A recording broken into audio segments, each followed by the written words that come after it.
some feel in a very short time actually for some very big system engineering experience that we've learned, lessons we've learned, and things we'd wished we might have done differently, but things we also felt went well on the Crossrail programme. The Crossrail programme is the programme to deliver the Elizabeth line, and this is the overview of the Elizabeth line in London.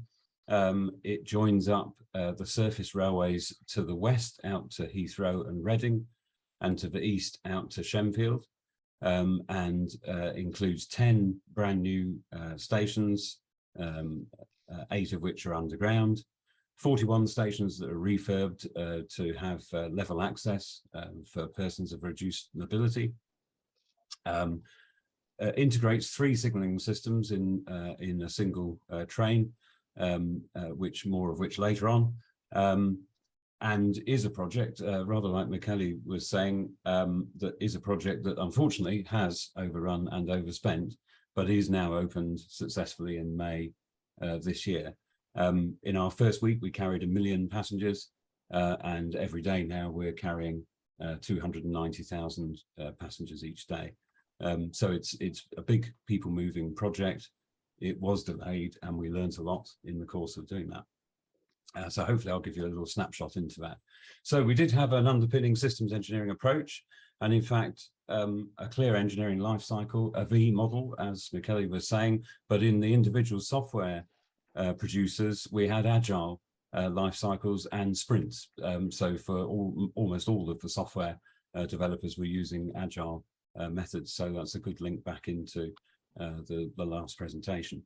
We had in our V life cycle, though, at the top level for the program, we established a very clear breakdown of requirements from the very top sponsors requirements right down through our standards baseline to apportioned reliability, availability and maintainability requirements across each of the systems.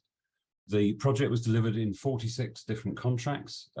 We've still got 6 just going through the end completion process at the moment, and we held design gates as we went through, and I'll try and illustrate each of these points that I can have time to pick up with some examples. So for example, we held a concept design gate at quite an early stage of design maturity, in which we established things like the number of rooms that needed equipment in, the sizing of spaces for equipment and for functionality that would be used in the railway. And there are some things which are quite interesting as the interim design and then final design reviews took place. We were, of course, already starting to build. And so you do see some things like cable management systems, which are over provisioned, but we had to make our best guess at the time, and we held design gates so we could have a whole that was integrated on the way through. So what does that look like?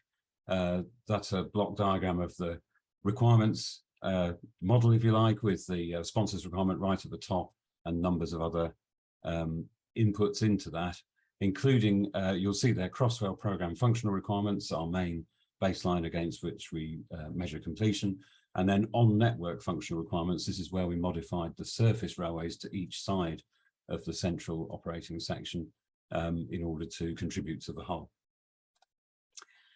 The V life cycle looks something like this. So remembering that there are 46 projects or contracts contributing to that.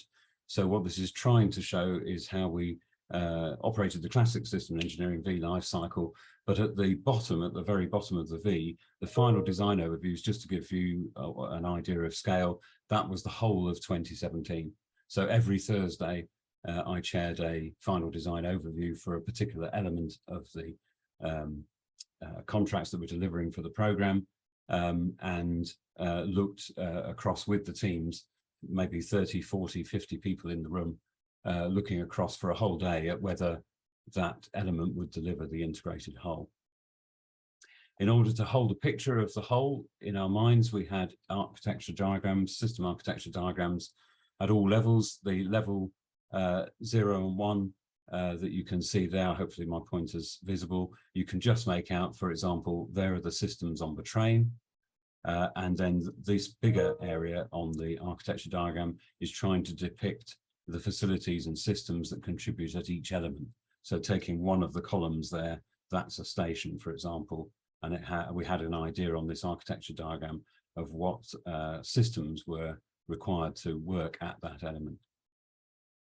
And then each of those is broken down in different levels. And there's an example of Farringdon Station, where we tried to also show how the systems were distributed on the different levels of the building. Most of these stations are 6 or 7 floors below ground, and each floor has different equipment rooms.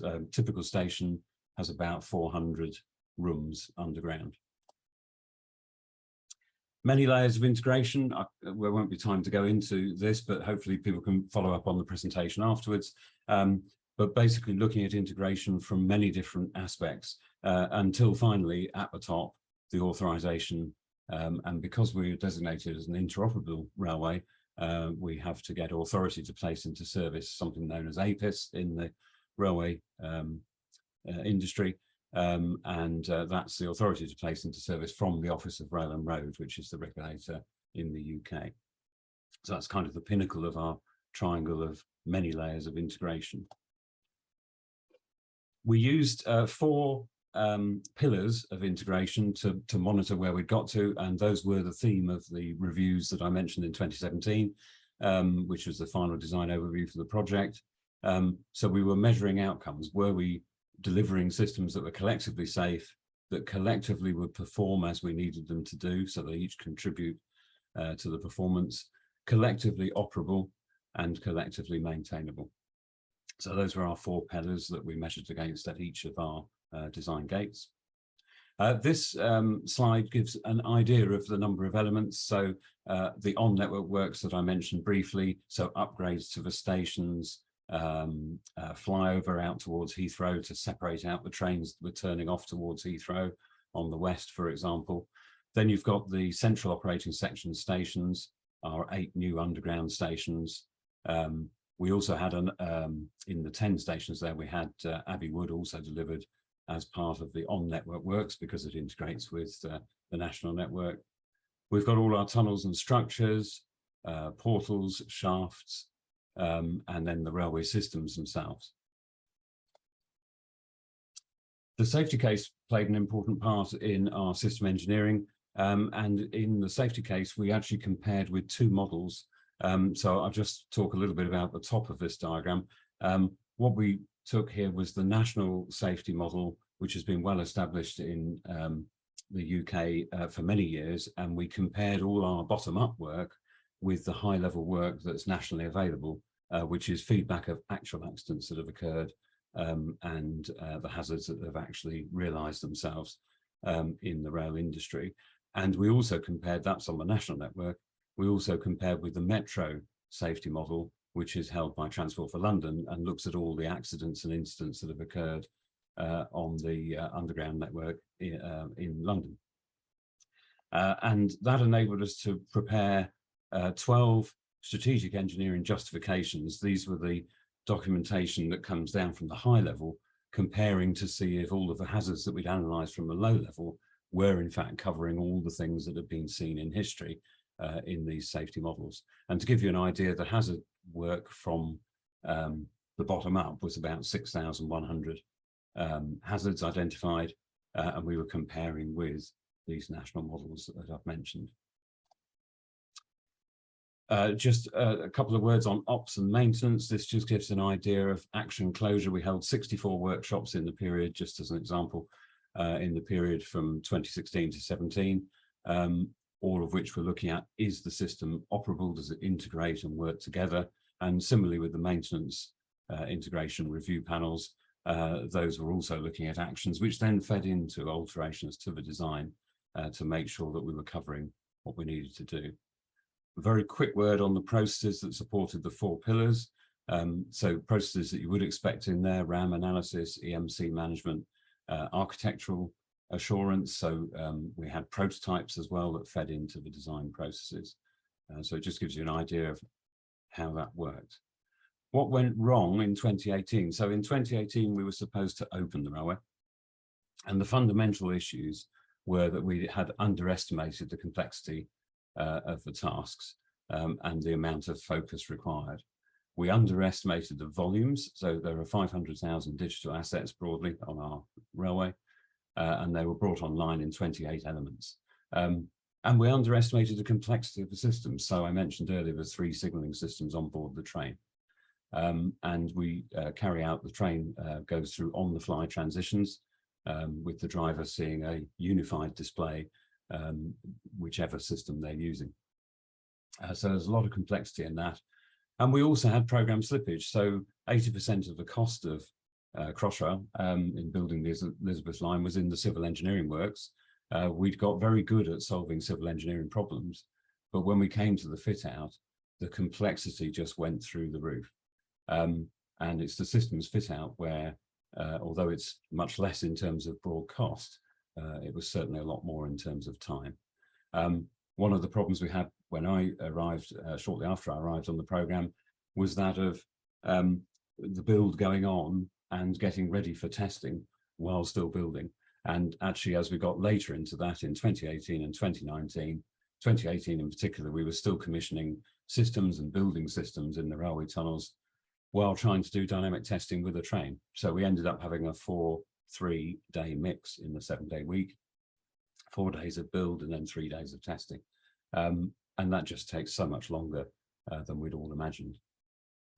So in 2019, as we recovered the programme, we also came to the realisation that the programme had been set up to complete everything in one go. And we had to come to the, well, we came to the realisation we needed to stage things and we needed to use minimum product concept in order to have a minimum viable product for an element that would support the next stage that we were doing. So coming up the right-hand side of the V, we had to acknowledge, and in the end this was very successful, we acknowledged that we didn't need, for example, a station to be fully finished in order to support dynamic testing. We could get to what we called stage completion 1, and that is a good enough underground facility to support escape if we had an incident for the 20 or so people. In fact, we set a maximum of 20 people on the train. So the escape facilities were not the ones that can deal with thousands of passengers, but at SC1, they were good enough for us to start testing in the main railway. Stage completion 2, in fact, we only used at Bond Street, which is the station, the last station to open. We just opened it on Monday this week.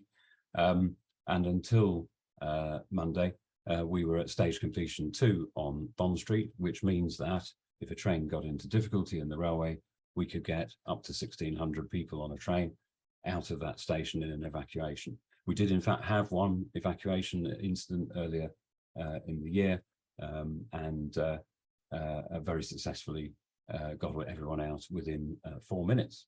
So, so we're in passenger service, and we've been using SC2 very successfully until Monday this week when we open the station in full. One of the big things that we did in 2019 was to set up 2 collaborative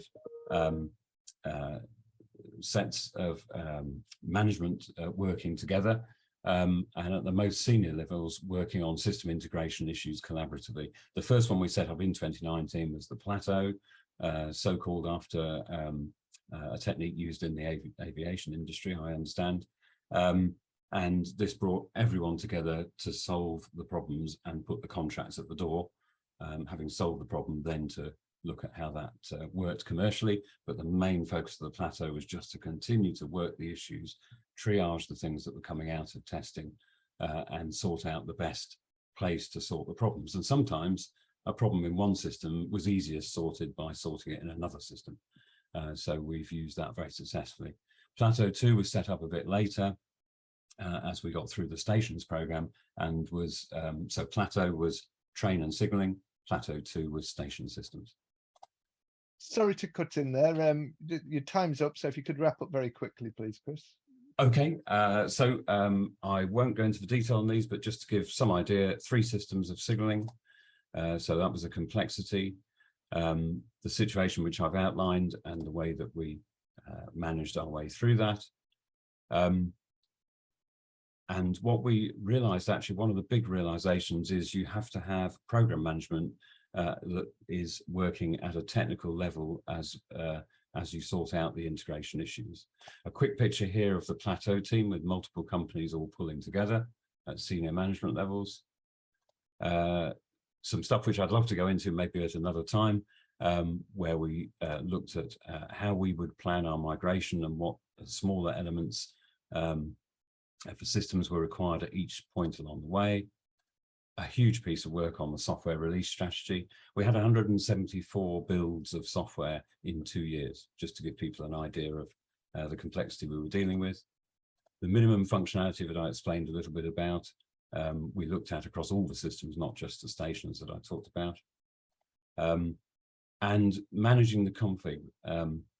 You can't sort of boil the ocean, so we had to take an overview of systems. This spreadsheet looks quite full, but actually it's just a subset of systems, the big ones, and we mapped all of those in what we call the rivers matrix, just because we gave a river name to each of the builds.